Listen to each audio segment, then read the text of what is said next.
کو. تو انشاءاللہ آج کا ہمارا یہ 21واں پارہ خلاصہ قرآن کو لے کر آپ لوگوں کے سامنے ہے. تو اس کا خلاصہ کرتے ہیں. تو سب سے پہلے ہے 21واں پارہ ہے اتل ما اوحی الیک من الکتاب سے شروع ہے. اس میں سورہ عنکبوت کا بقیہ حصہ ہے. دیکھیں اس کے علاوہ اسی پارے میں سورہ روم، سورہ لقمان، سورہ سجدہ اور سورہ احزاب کا ابتدائی حصہ بھی ہے.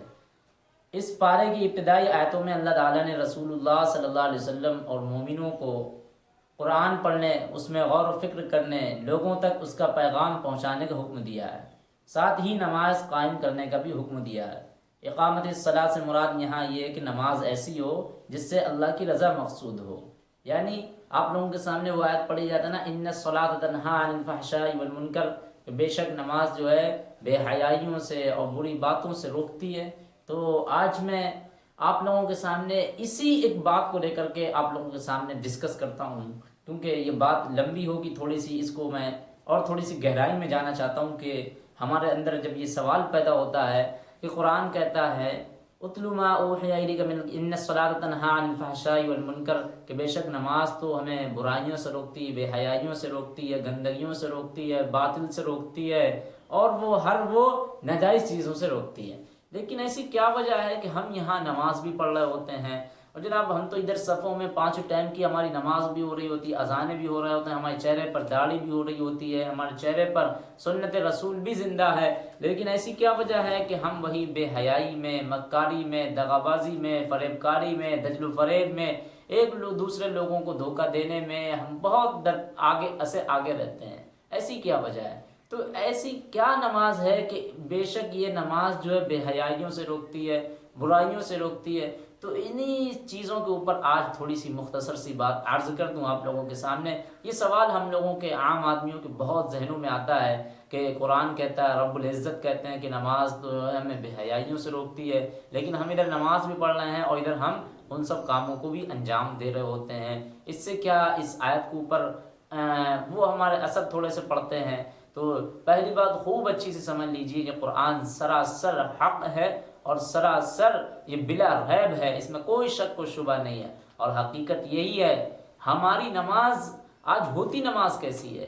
جب بندہ اگر خدا کو حاضر و ناظر سمجھ کر نماز پڑھے نا، آپ چاہے کوئی سی بھی عبادت کریں، چاہے آپ نماز لے لیں، روزہ لے لیں، زکوٰۃ لے لیں، حج لے لیں، ان میں سب میں ہی مقصود اگر کوئی چیز ہے تو وہ للہیت، اخلاص ہے، خشوع اور خضوع ہے، خلوص ہے، اور ساتھ ہی ساتھ میں تقوی مقصود ہے. لیکن آج وہی ہمارے اندر سے، ہمارے درمیان سے، ہماری عبادتوں سے، ہماری جو ہے ریاضتوں سے وہی ساری چیزیں غائب ہیں، شارٹ ہیں. جو ہونا چاہیے اصل مقصد جو عبادتوں کا ہوتا ہے وہ صرف یہی ہوتا ہے کہ تمہارے اندر تقوی آ جائے، تمہارے اندر خشیت پیدا ہو جائے. تم نماز اس طرح پڑھو کہ تم اس طرح نماز پڑھو کہ تم رب کو دیکھ رہے ہو، اللہ رب العزت کو تم دیکھ رہے ہو. اگر کم سے کم یہ بھی خیال نہیں آتا تو اتنا سو کم سے کم خیال کر لو کہ اللہ رب العزت ہمیں دیکھ رہے ہیں. لیکن آج ہماری نمازیں کیسی ہوتی ہیں، ہماری نمازیں کس طرح ہوتی ہیں، یہ کسی کو بتانے کی ضرورت نہیں ہے. ہم یہاں نماز پڑھ رہے ہیں اور جناب ہمارے ادھر پورے جو ہے بازار کا چکر ہمارے دماغوں میں گھوم رہا ہے، اہل و عیال کی خبریں ہمارے اندر آ رہی ہیں، اور جو ہے دنیا داری کی فکریں ہمارے اندر ہو رہی ہیں پیدا. ہم ادھر کیسی نماز پڑھ رہے ہیں؟ ہم خود اپنی بات کریں، آپ لوگوں کی نہ بات کریں. آپ لوگ تو خیر آپ کیسے بھی ہوں گے، لیکن نہیں پتا میں گنہگار بندہ، میں خطا کار بندہ، اور اتنا معصیت میں ڈوبا ہوا. میں خود یہاں کا امام ہوں، مسجد کا امام ہوں. اب جب میں نماز پڑھانے جاتا ہوں، ہر چیز میں پڑھتا ہوں، قرات بھی کر رہا ہوتا ہوں اور صورتیں بھی ملا رہا ہوتا ہوں، لیکن کیا ہمارے دماغ اس رب تک پہنچ رہے ہوتے ہیں؟ وہ نہیں پہنچ رہے ہوتے ہیں. ہماری سوچیں اس رب تک پہنچ رہی ہوتی ہیں؟ نہیں پہنچ رہی ہوتی ہیں. ہم ادھر نماز بھی پڑھ رہے ہیں لیکن ہمارا دماغ اپنا بازاروں کی طرف لگا ہے، ہمارا دماغ اور دوسری فکروں میں لگا ہوا ہے، ہمارا دماغ اور دوسرے کاموں میں لگا ہوا ہے. ارے یہ کیسی نماز ہے بے؟ تم امام ہو، تم یہ کیسی نماز پڑھا رہے ہو؟ یہ دل میں ہمارے احساس تک نہیں کبھی پیدا ہوتا ہے. اور حقیقت یہی ہے، ایسی کیا نماز ہے کہ جو ہم کو بے حیائی سے روکے گی، برائی سے روکے گی؟ ایسا تو نہیں کچھ ہے. یہ تو ہم رسمن نماز پڑھنے رہے ہیں. حقیقت در حقیقت یہی ہے، اگر بندہ رب کو حاضر ناظر سمجھ کر کے خشوع اور خضوع کے ساتھ نماز پڑھتا ہے اور پنجگانہ نماز پڑھتا ہے، در حقیقت اس کے اندر کوئی برائی نہیں ہوگی، کوئی عیب نہیں ہوگا اس کے اندر، وہ تمام عیبوں سے بری ہوگا، اس کے اندر چوری نہیں ہوگی، اس کے اندر ڈاکہ زنی نہیں ہوگی، اس کے اندر فراڈ کاری نہیں ہوگی، اس کے اندر مکاری نہیں ہوگی، اس کے اندر دجالی نہیں ہوگی، وہ تمام ہر طرح کے برے عیبوں سے پاک صاف ہوگا۔ در حقیقت اگر وہ خشوع اور خضوع کے ساتھ نماز پڑھتا ہے، اور اللہ کو ایسے ہی نماز مقصود ہے، ایسے ہی نماز اللہ کے یہاں بہت گراں قدر رکھتی ہے، اس کی ایسے ہی نمازیوں کی بہت اہمیت ہے اللہ کے یہاں، ورنہ کوئی ایسی نمازوں کی دقت، ایسی نمازوں کے اللہ کے یہاں کوئی نہیں پوچھے۔ فویل للمصلین، اللہ کہتے ہیں فویل للمصلین، ایسے نمازیوں کے لیے تو ویل ہے، خرابی ہے، الذین هم عن صلاتهم ساہون الذین هم یراؤون ویمنعون الماعون۔ ایسی آیتیں اللہ رب العزت اتار کر بتا رہے ہیں کہ ہمیں ایسے نمازی نہیں چاہیے ہیں، تو خود اس کے اوپر وعید ہیں۔ اللہ کریم سے دعا ہے کہ اللہ ہم لوگوں کو خشوع اور خضوع کے ساتھ نماز پڑھنے کی توفیق عطا فرمائے۔ تو یاد رکھو یہ جو آیت ہے نا، ان الصلاۃ تنہی عن الفحشاء والمنکر، کہ نماز بے حیائی اور برائیوں سے روکتی ہے، اگر وہ بندہ برائیوں اور بے حیائیوں سے نہیں رک رہا ہے تو پھر یاد رکھو اس کی نمازیں پھر وہ نماز نہیں ہے، اس کی عبادتیں وہ عبادتیں نہیں ہیں، اس کی نمازوں میں وہ خشوع اور خضوع نہیں ہے، وہ پھر لوگوں کو دھوکہ دے رہا ہے، لوگوں کے ساتھ فراڈ کاری کر رہا ہے، مکاری کر رہا ہے۔ اور حقیقت میں یہی آج کل ہے ہمارے اندر، آج ہماری نمازیں بالکل اسی طرح ہو رہی ہیں، اس کو بتلانے کی ضرورت اور زیادہ نہیں ہے۔ ہم تمام اپنے آنکھوں سے اپنے دیکھ رہے ہیں کہ ہم ادھر نماز پڑھتے ہیں، ادھر پورا خیال جاتا ہے۔ تو اور میں حقیقت میں بتاؤں، آج ہم جن مشکلات میں اور پریشانیوں کا ہمارے سامنے جو درپیش ہیں مسئلے، وہ حقیقت میں ایک کہیں نہ کہیں رول انہی چیزوں کے اوپر جاتا ہے، اثر ان چیزوں تک جاتا ہے کہ ہمارے اندر وہ ادراک، اس کی کیفیت ہی نہیں ہے۔ جب ہمارے اندر استحضار کی وہ کیفیت پیدا ہو جائے گی، رب کی وہ خشیت پیدا ہو جائے گی، در حقیقت ہمارے بہت سارے مسئلے مسائل یہیں سے حل ہو جائیں گے۔